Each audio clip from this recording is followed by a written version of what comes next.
wabarakatuh. Sebelumnya, perkenalkan nama saya Engelina. Saya dari kelas 1B, Prodi D4 RPL Kebidanan Cirebon. Di sini saya akan menjelaskan mengenai kode etik profesionalisme dalam kebidanan.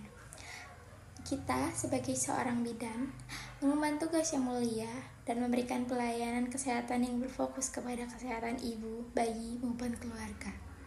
Nah, profesionalisme adalah fondasi utama yang harus kita pegang teguh.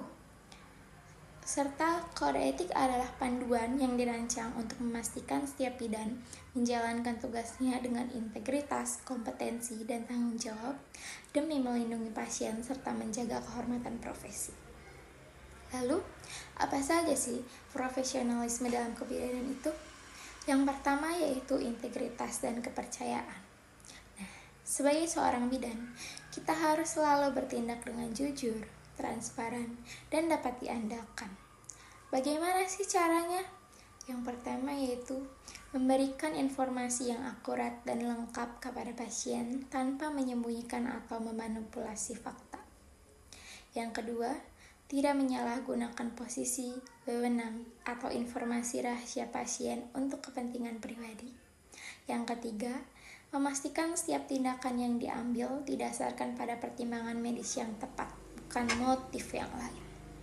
Lalu yang selanjutnya yaitu kompetensi dan peningkatan diri. Kami sebagai seorang bidan harus selalu mampu untuk meningkatkan diri. Gimana sih cara meningkatkan diri dalam kebidanan ini? Yang pertama yaitu mampu mengikuti perkembangan ilmu kebidanan melalui pelatihan, seminar, atau pendidikan yang berkelanjutan. Selanjutnya, mengakui keterbatasan diri dan tidak ragu untuk merujuk pasien ke tenaga kesehatan lain jika kasusnya di luar wewenang kami. Lalu yang terakhir yaitu terus mengasah keterampilan praktis agar selalu siap untuk menghadapi situasi medis yang beragam. Yang selanjutnya yaitu ada hormat dan empati kepada pasien. Kita sebagai seorang bidan juga harus selalu menghormati pasien dan berempati kepada pasien. Bagaimana sih cara menghormati dan berempati kepada pasien?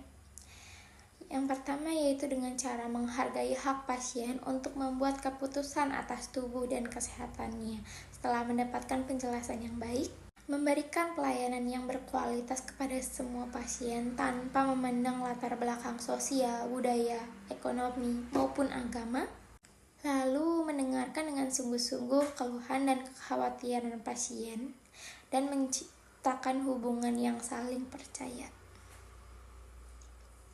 Yang selanjutnya yaitu kerahasiaan medis.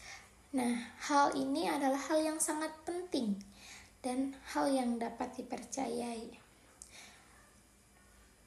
Gimana sih cara menjaga kerahasiaan medis?